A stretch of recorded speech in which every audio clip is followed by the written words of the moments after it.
अच्छे मार्क्स उस इंसान के आएंगे जिसके पास विल पावर है, ना कि इंटेलिजेंस है। एक अच्छा लीडर वो बनेगा जिसके पास विल पावर है, ना कि करिश्मा है। और लाइफ में वो खुश रहेगा जिसके पास विल पावर है, क्योंकि सेल्फ कंट्रोल किसी भी अच्छे रिलेशनशिप की प्राइमरी रिक्वायरमेंट है। तो आज ये वीडियो विल पावर की साइंस के बारे में है, और इस वीडियो में हम आपको सारे टॉपिक्स डॉक्टर केली मैकगोनिगल की book the will power instinct से बताएंगे। डॉक्टर केली स्टैनफोर्ड यूनिवर्सिटी में हेल्थ साइकोलॉजिस्ट और लेक्चरर हैं, और विल पावर साइंस में एक जाना माना नाम है। इससे पहले कि आप विल पावर से अपनी लाइफ को बहुत इंप्रूव कर दें, पहले आपको समझना पड़ेगा कि विल पावर एक्चुअल में आपको मिलती कहां से है। इसके लिए इमेजिन कीजिए कि हजारों साल पहले आप एक जंगल में आदिवासी हैं और आपको बहुत जोरों से भूख लगी है। आपको सामने एक ताजा मरा हुआ जानवर दिखाई देता है। आप उसे खाने के लिए आगे बढ़ ही रहे होते हैं कि आप देखते हैं कि सामने पेड़ के साथ एक शेर भी उसे देख रहा है, और उस शेर ने आपको भी उस जानवर को देखते हुए देख लिया है। अब शेर का प्लान कुछ और है, उसे उस जानवर के साथ साथ आप भी डिनर के लिए चाहिए। अब हम फिजियोलॉजिकल पॉइंट ऑफ व्यू से देखते हैं कि इस वक्त आपकी बॉडी कैसे रिस्पॉन्ड करेगी। सबसे पहले शेर आपको घूर रहा है। ये इन्फॉर्मेशन आपकी आंखों से आपके ब्रेन के बीच वाले हिस्से में जाएगी, जिसे हम कहते हैं एमिग्डला।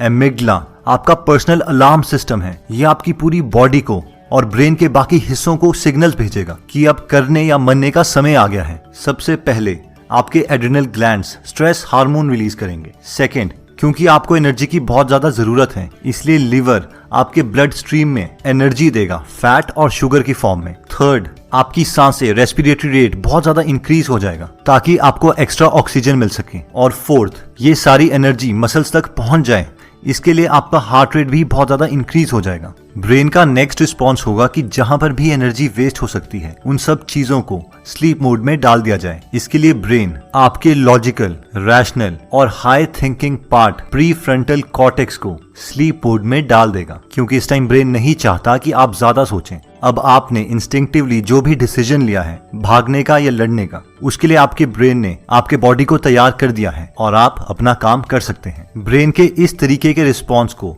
हम इम्पल्सिव रिस्पॉन्स कहते हैं, जहां पे वो ज्यादा सोचता नहीं है। और ये एक ह्यूमन काइंड के लिए ब्लेसिंग भी है, क्योंकि इन सिचुएशंस में आप सिर्फ अपनी प्रेजेंट इमरजेंसी कंडीशन के बारे में ही सोचना चाहते हैं। अब जरा दूसरी सिचुएशन इमेजिन कीजिए। आप अपनी लोकल मार्केट में जा रहे हैं, बहुत सुंदर दिन है और धीरे धीरे हवा भी चली है, और आपको थोड़ी भूख भी लगी है। आप सामने वाली दुकान में देखते हैं कि वहां पर एक चॉकलेट क्रीमी केक पड़ा है, और उसे देखते ही आपके मुंह में पानी भी आ चुका है। इससे पहले कि आप कुछ सोच पाते, आप दुकान की तरफ चल पड़े हैं। अगर आप इसको शेर वाली सिचुएशन के साथ कंपेयर करें, तो इस मूवमेंट पर भी आपकी बॉडी बिना सोचे समझे काम कर रही है, यानी इम्पल्सिव रिस्पॉन्स। लेकिन आप अपने को रोक सकते हैं, क्योंकि आपके पास एक सीक्रेट गैजेट है, विल पावर, और आप अपने प्री फ्रंटल कॉर्टेक्स की मदद ले सकते हैं। अगर आपको अपना लॉन्गर गोल याद आ जाता है कि आप डाइट पर हैं, तो आपका प्री फ्रंटल कॉर्टेक्स एक्टिवेट हो जाएगा, और ये आपकी बॉडी में सिग्नल्स भेजेगा। आपका हार्ट रेट तेज करने के बजाय उसे कम कर देगा, और आपके ब्लड प्रेशर को नॉर्मल कर देगा, और आपकी मसल से एनर्जी लेके आपके ब्रेन में डाइवर्ट कर देगा, ताकि आप आराम से सोच पाएं। इसे केली बॉडी का पॉज एंड प्लान रिस्पॉन्स कहती हैं। तो हमने अपनी बॉडी के दो रिस्पॉन्सेज देखे। पहला था इम्पल्सिव रिस्पॉन्स, जिसमें हमारा हार्ट रेट बढ़ जाता है, रेस्पिरेटरी रेट बढ़ जाती है, ब्लड प्रेशर बढ़ जाता है, और हम सिर्फ एक्ट करते हैं एक रोबोट की तरह। इसमें हमारा प्री फ्रंटल कॉर्टेक्स काम नहीं करता। दूसरा है पॉज एंड प्लान रिस्पॉन्स, जिसमें हमारा हार्ट रेट नॉर्मल होता है, रेस्पिरेटरी रेट नॉर्मल होता है, और ब्लड प्रेशर नॉर्मल होता है, और हमारा प्री फ्रंटल कॉर्टेक्स एक्टिवेट होता है, और हमें सारी विल पावर इस पॉज एंड प्लान रिस्पॉन्स से ही मिलती है। तो अब सवाल ये आता है कि विल पावर इंक्रीज कैसे की जाए। तो सबसे पहला और क्विकेस्ट मेथड अपनी विल पावर को इंप्रूव करने का आता है हार्ट रेट वेरिएबिलिटी। यानी अगर आपकी हार्ट बीट्स के बीच का टाइम वेरी करता है, तो आप पॉज एंड प्लान स्टेट में होंगे, यानी उस वक्त आपके पास ज्यादा विल पावर होगी। फॉर एग्जाम्पल, ये टाइमिंग हो सकती है 1.02 सेकेंड्स, 0.98 सेकेंड्स एक्सेट्रा। ये आप अचीव कर सकते हैं अपनी ब्रेथ रेट को स्लो करके, यानी सिर्फ 4 to 6 ब्रेथ्स पर मिनट। ये स्टार्टिंग में आपको डिफिकल्ट लग सकता है, लेकिन प्रैक्टिस करके ये चीज पॉसिबल है। इससे आपका हार्ट रेट तो स्लो हो जाएगा, लेकिन हार्ट रेट वेरिएबिलिटी इंक्रीज हो जाएगी, जिससे उसी वक्त आपकी विल पावर इंप्रूव हो जाएगी और आप हाई चैलेंजिंग टास्क को कर सकते हैं। और ये चीज आपको सिर्फ 1 से 2 मिनट तक ही करनी है, जिससे आपका विल पावर रिजर्व इंप्रूव हो जाएगा। सेकंड आता है willpower as a muscle. ये कॉन्सेप्ट बोलता है कि विल पावर एक बैटरी की तरह है। जिस वक्त आप फ्रेश हैं, हाई एनर्जी स्टेट में हैं, उस वक्त आपकी विल पावर बहुत ज्यादा होगी, और जब आप थके हुए हैं, लो एनर्जी स्टेट में हैं, उस वक्त आपकी विल पावर बहुत कम होगी। इसका मतलब है कि जैसे ही आप सो के उठते हैं, चाहे वो सुबह हो या शाम, इससे पहले कि आपकी विल पावर खत्म हो, आपको अपने हाईएस्ट प्रायोरिटी टास्क उसी वक्त खत्म कर लेने चाहिए। और ऐसा नहीं होना चाहिए कि आपने अपना डे इस तरीके से प्लान किया है कि पहले मैं 3 घंटे की मूवी देखूंगा, उसके बाद मैं 1 घंटा खेलूंगा, फिर मैं डिनर करूंगा और फाइनली पढ़ूंगा। अपने दिन को इस तरीके से शेड्यूल करने पर आपके पास अपनी स्टडीज के लिए विल पावर नहीं बचेगी, क्योंकि आप अपनी सारी विल पावर यूजलेस चीजों में खर्च कर चुके हैं।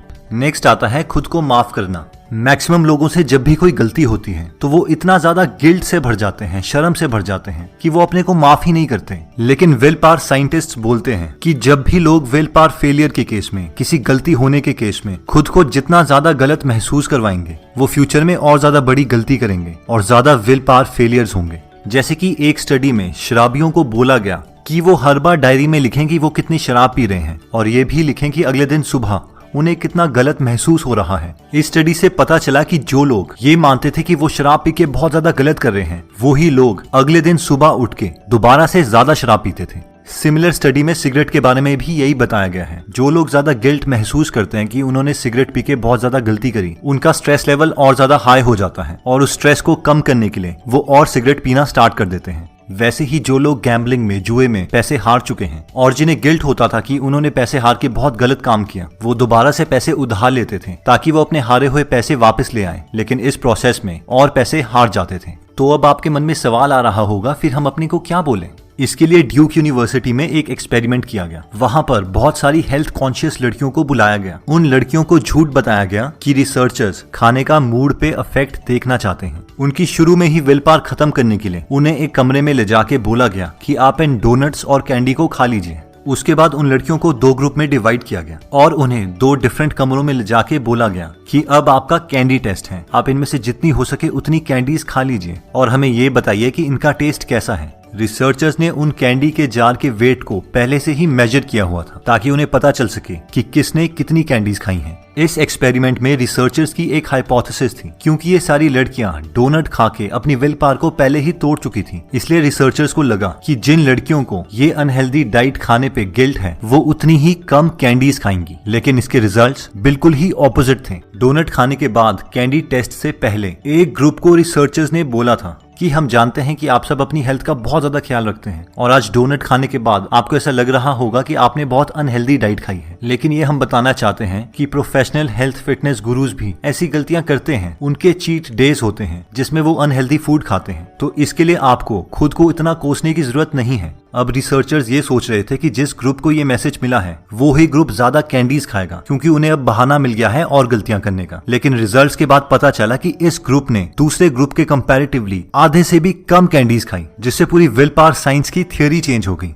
अब जब आपसे भी कभी ऐसी कोई गलती होती है, जो कि होगी ही, तो आपको एक पर्टिकुलर सीक्वेंस में अपने से बात करनी है। पहला, एक्सेप्ट करो कि आपसे गलती हुई है और उन फीलिंग्स को नोटिस करो कि आपकी बॉडी कैसे रिएक्ट कर रही है। क्या आपका हार्ट रेट इंक्रीज हो रहा है? क्या आपका ब्रेथ रेट इंक्रीज हो रहा है? सेकंड, आप एक्सेप्ट कीजिए कि ये सबसे गलती होती है। हर इंसान इम्परफेक्ट है और यही प्रोसेस है जिससे हम इम्प्रूव होते हैं, बार बार गलतियां करके, आइट्रेशन से। और फाइनली आप इमेजिन करो कि ये मैसेज आपको किसी अपने लव्ड वन को देना है, शायद यंगर ब्रदर को या किसी बच्चे को, और उसे बताना है कि ये गलतियां होती हैं और उसे कोई डरने की जरूरत नहीं है, वो दोबारा से अपनी लाइफ स्टार्ट कर सकता है। इस पूरे प्रोसेस में आपको अपने बारे में बात नहीं करनी है। फॉर एग्जाम्पल, अगर मैंने रात को प्रॉमिस किया था कि मैं 3 घंटे पढ़ूंगा और मैं जल्दी सो गया, तो मेरा मैसेज कुछ इस तरीके का होगा। हाँ, मैं पढ़ नहीं पाया क्योंकि मैं ज्यादा खेल के थक गया था। सेकेंड, हर टॉपर, हर साइंटिस्ट, कोई भी सक्सेसफुल इंसान बहुत बार अपने वादे पूरे नहीं कर पाता, लेकिन तो क्या हुआ, वो दोबारा उठ के काम तो करता है और ऐसे ही तो हम सीखते हैं। और थर्ड, अगर ये मैसेज मैं किसी अपने छोटे भाई को बोलूंगा तो कुछ इस तरीके से बोलूंगा, अरे यार मैं भी नहीं पढ़ता था, कई बार हो जाता था, मैं थक जाता था, जल्दी सो जाता था, दोबारा से अपनी तैयारी शुरू कर और अच्छे मार्क्स ले। तो इस तरीके की सेल्फ टॉकिंग से आपकी विल पावर दोबारा से इंक्रीज हो जाती है और दोबारा से आप वो सेम गलतियां नहीं करते। तो दोस्तों, आज हमने देखा कि माइंड 2 तरीके से काम करता है।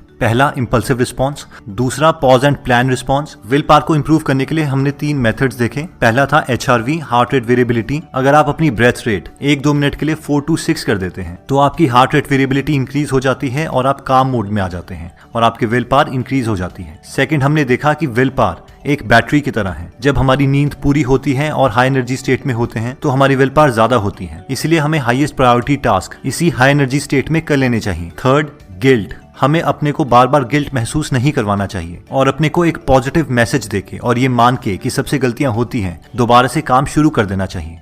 दोस्तों कमेंट सेक्शन